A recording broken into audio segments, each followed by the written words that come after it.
तो आज हम देख रहे हैं आरआरपी सेमीकंडक्टर लिमिटेड को। हाँ। हमारे पास कुछ वित्तीय स्रोत हैं। हाँ बिल्कुल। और कोशिश रहेगी कि इन स्रोतों से जो जरूरी जानकारी है वो निकालें। ये आंकड़े हमें कंपनी के हालिया प्रदर्शन और उसकी प्रोफाइल की एक झलक देते हैं। और सबसे पहले जो चीज ध्यान खींचती है वो है स्टॉक का प्रदर्शन। हाँ। इसे कहा गया स्ट्रॉन्ग परफॉर्मर गेटिंग एक्सपेंसिव। मतलब मजबूत प्रदर्शन है पर अब महंगा हो रहा है। हाँ बिल्कुल।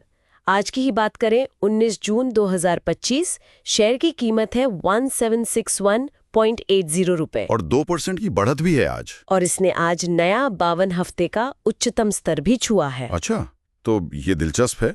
डेटा ये बता रहा है कि कंपनी में मोमेंटम तो जबरदस्त है। स्कोर भी अच्छा है 78.100। हाँ 78.1। और वित्तीय ताकत मतलब ड्यूरेबिलिटी स्कोर वो भी ठीक है 65.0। लेकिन वैल्यूएशन, हाँ वही थोड़ी चिंता हो सकती है। वैल्यूएशन स्कोर काफी कम है, सिर्फ 34.2100। और अगर हम पिछले प्रदर्शन को देखें, पिछले एक साल में रिटर्न है 8261.6%। 8000% से ज्यादा। ये तो मतलब अविश्वसनीय है। हाँ, जाहिर है ये रोजाना के 2% या साप्ताहिक 12.6% या मासिक 60.8% रिटर्न से तो कहीं ज्यादा नाटकीय है। बिल्कुल, ये आंकड़े तो चौंकाते हैं। लेकिन क्या कंपनी के फंडामेंटल्स इस उछाल को सही ठहराते हैं? यहाँ थोड़ी गहराई में जाना होगा। यहीं पे हाँ तस्वीर थोड़ी पेचीदा हो जाती है। अगर हम हालिया तिमाही नतीजों को देखें, हाँ, मार्च 2025 के नतीजे, हाँ, तो रेवेन्यू में साल दर साल ग्रोथ तो शानदार है 1488.8%। 6 करोड़ रुपए का रेवेन्यू। हाँ 6 करोड़।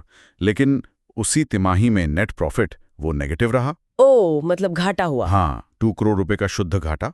और ये पिछले साल की इसी तिमाही के मुकाबले 49.8% की गिरावट है। ये तो बहुत बड़ी गिरावट है। बहुत बड़ी। और अगर पिछले 12 महीनों को देखें, मतलब TTM, ट्रेलिंग 12 मंथ्स, हाँ, तो उसमें ऑपरेटिंग रेवेन्यू ग्रोथ 8213.5% रही है। ये बाजार में दूसरी सबसे अच्छी है। वाह। लेकिन फिर भी तिमाही मुनाफा नेगेटिव है। एग्जैक्टली।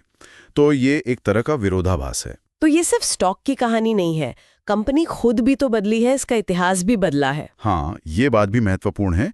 इसका नाम पहले GD trading in agencies limited था, 1980 में स्थापित हुई थी। अच्छा, पुरानी कंपनी है। हाँ, और काम क्या था? मुख्य रूप से शेयरों में ट्रेडिंग और निवेश। ओके, तो एक इन्वेस्टमेंट और ट्रेडिंग फर्म थी। बिल्कुल। फिर 2023-24 में नाम बदलकर RRP सेमीकंडक्टर लिमिटेड हो गया। और कारोबार भी बदल गया। हाँ, पूरी तरह से इलेक्ट्रॉनिक्स और सेमीकंडक्टर के नए कारोबार में कदम रखा। महाराष्ट्र में OSAT प्लांट लगाने की योजना भी है शायद। हाँ बिल्कुल, OSAT यानी आउटसोर्स्ड सेमीकंडक्टर असेंबली और टेस्ट। मतलब ये दूसरों के लिए चिप्स की पैकेजिंग और टेस्टिंग करेंगे। सही समझे। और ये जो रणनीतिक बदलाव है, ट्रेडिंग जैसे पुराने काम से निकलकर सेमीकंडक्टर जैसे हाईटेक निर्माण में जाना, हाँ, यही शायद इस असाधारण स्टॉक प्रदर्शन के पीछे का असली कारण है।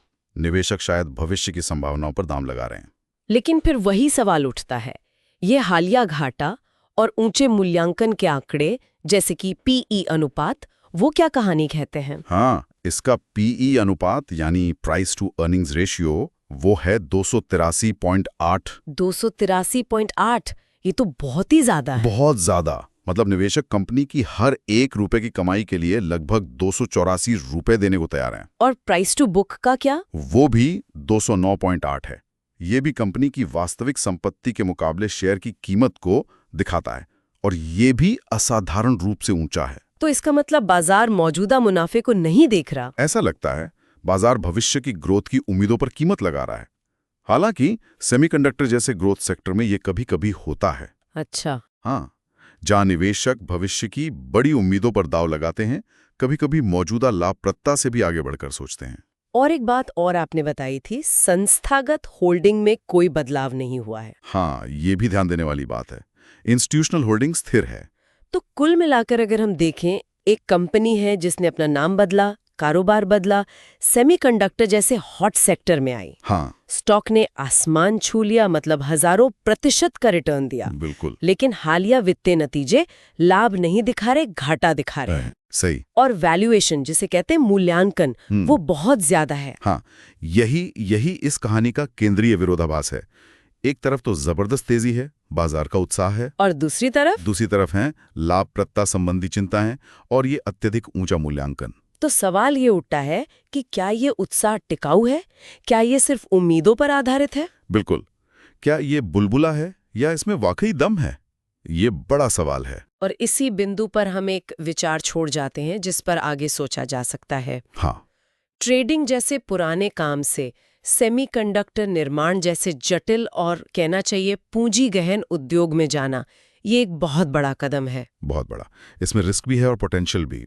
तो मौजूदा वित्तीय तस्वीर और इतने ऊंचे मूल्यांकन को देखते हुए भविष्य में कंपनी को कौन से ऐसे ठोस पड़ाव पार करने होंगे या कौन सी ऐसी घोषणाएं करनी होंगी जिससे शेयर की इस भारी कीमत को मतलब वाकई सही ठहराया जा सके? ये एक अहम सवाल है। शायद ओसैट प्लांट का शुरू होना, बड़े क्लाइंट्स मिलना या मुनाफे में वापसी, ये कुछ चीजें हो सकती हैं जिन पर नजर रखनी होगी।